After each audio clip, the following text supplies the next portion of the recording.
വിലാപങ്ങൾ 2-ാം അധ്യായം 13 മുതൽ 22 വരെയുള്ള വചനങ്ങൾ.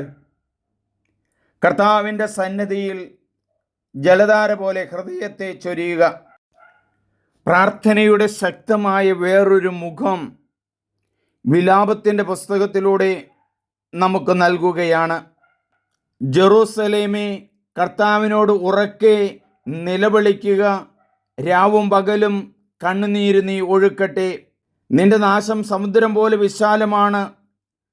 ശക്തമായ രോഗാവസ്ഥയിലുമെല്ലാം ദൈവസന്നിധിയിൽ ജലധാര പോലെ ഹൃദയത്തെ ചൊരിഞ്ഞാൽ യഹോവയുടെ ദൈവത്തിൻ്റെ ഇടപെടൽ നടക്കുമെന്ന് കാണിക്കുന്ന ഒരു വചനമാണ് വിലാപങ്ങൾ 2:13-22. 13-ാം വചനം. ജെറൂസലേം പുത്രി, നിനക്കു വേണ്ടി ഞാൻ എന്തു പറയും? നിന്നെ ഞാൻ എന്തിനോട് ഉപമിക്കും? കന്യകയായ സിയോൻ പുത്രി, നിന്നെ ആശ്വസിപ്പിക്കാൻ ഞാൻ നിന്നെ എന്തിനോട് താരതമ്യപ്പെടുത്തും? നിന്റെ നാശം സമുദ്രം പോലെ വിശാലമാണ്. ആർക്കു നിന്നെ പുനരുദ്ധരിക്കാനാവും?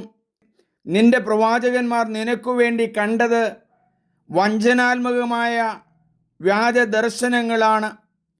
നിന്റെ ഐശ്വര്യം പുനഃസ്ഥാപിക്കാൻ വേണ്ടി നിന്റെ അകൃത്യങ്ങൾ അവ മറനീക്കി കാണിച്ചില്ല. അവരുടെ ദർശനങ്ങൾ മിഥ്യയും വഞ്ചനാത്മകവുമായിരുന്നു. കടന്നു പോകുന്നവരെല്ലാം നിന്നെ നോക്കി കൈകൊട്ടുന്നു.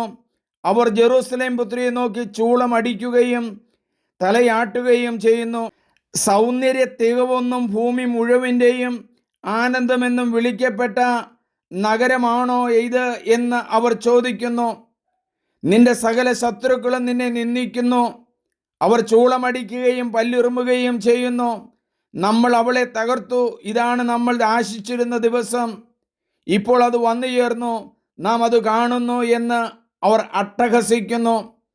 കർത്താവ് തൻ്റെ നിശ്ചയം നിറവേറ്റി. അവിടുന്ന് തൻ്റെ ഭീഷണി നടപ്പിലാക്കി. പണ്ട് നിർണയിച്ചതുപോലെ നിഷ്കരുണം അവിടുന്ന് നശിപ്പിച്ചു. ശത്രു നിന്റെ മേൽ സന്തോഷിക്കാൻ അവിടുന്ന് ഇടയാക്കി. നിന്റെ ശത്രുക്കളുടെ ശക്തിയെ ഉയർത്തി. സിയോൻ പുത്രി, കർത്താവിനോട് ഉറക്കെ നിലവിളിക്കുക.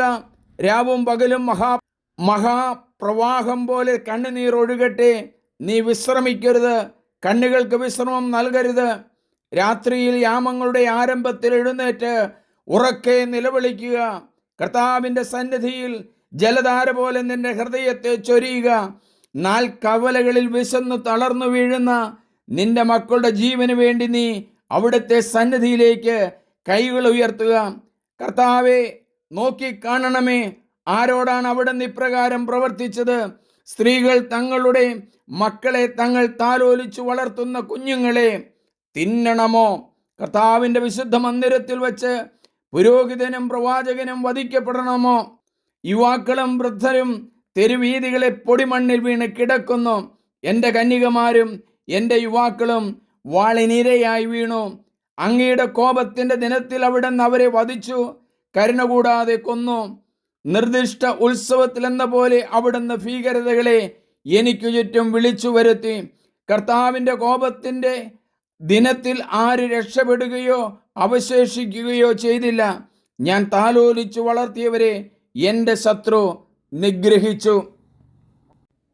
നമുക്ക് പ്രാർത്ഥിക്കാം.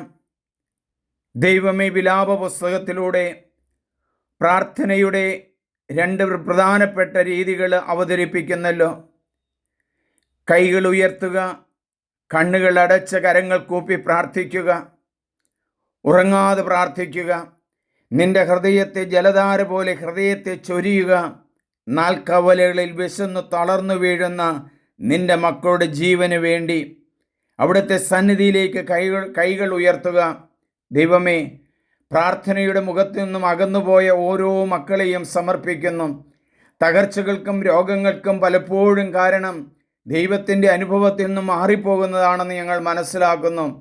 രോഗങ്ങൾ വരുമ്പോൾ, തകർച്ചകൾ വരുമ്പോൾ ഞങ്ങൾ ഓരോരുത്തരും ദൈവമേ കരങ്ങൾ കൂട്ടി കരങ്ങൾ ഉയർത്തി ഹൃദയധാര പോലെ അങ്ങയുടെ തിരുമുമ്പിൽ പ്രാർത്ഥിക്കുവാൻ സ്തുതിക്കുവാൻ ഞങ്ങളെ പഠിപ്പിക്കണമേ. ദൈവമേ, അങ്ങയുടെ സന്നിധിയിൽ കരങ്ങൾ ഉയർത്തി കണ്ണുകൾ ഉയർത്തി നെഞ്ചുരുകി പ്രാർത്ഥിക്കാൻ ഞങ്ങളെ പഠിപ്പിക്കണമേ. ഞങ്ങളുടെ പാപങ്ങളോ കഴിഞ്ഞ ജീവിതങ്ങളോ കർത്താവെ അങ്ങ് ഓർക്കരുതേ.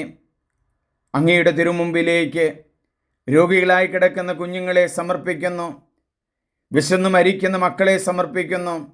എല്ലാവർക്കും ഒരു നേരമെങ്കിലും സുരക്ഷിതമായ സുഭിക്ഷമായ ഭക്ഷണം ലഭിക്കാനിടയാകട്ടെ. അടിമത്തത്തിലേക്ക് പോകുന്നതിന് മുമ്പ് നിർദ്ദേശങ്ങൾ വചനത്തിലൂടെ നൽകിയത് സ്വീകരിച്ചില്ലല്ലോ. ഇന്നും ഞങ്ങൾക്ക് വചനത്തിലൂടെ നിർദ്ദേശങ്ങൾ തരുന്നുണ്ടെന്ന് ഞങ്ങൾ മനസ്സിലാക്കുന്നു. ദൈവമേ, അങ്ങയെ സ്തുതിച്ച് ജീവിക്കുവാൻ, പ്രാർത്ഥിച്ച് ജീവിക്കാൻ ഞങ്ങളെ പഠിപ്പിക്കണമേ. ആമേൻ. ഏറ്റവും സ്നേഹമുള്ളവരെ, നിങ്ങളെല്ലാവരും ഇത് സബ്സ്ക്രൈബ് ചെയ്യണം, ഷെയർ ചെയ്യണം. എൻ്റെ പേര് സണ്ണി പുൽപ്പറമ്പിൽ.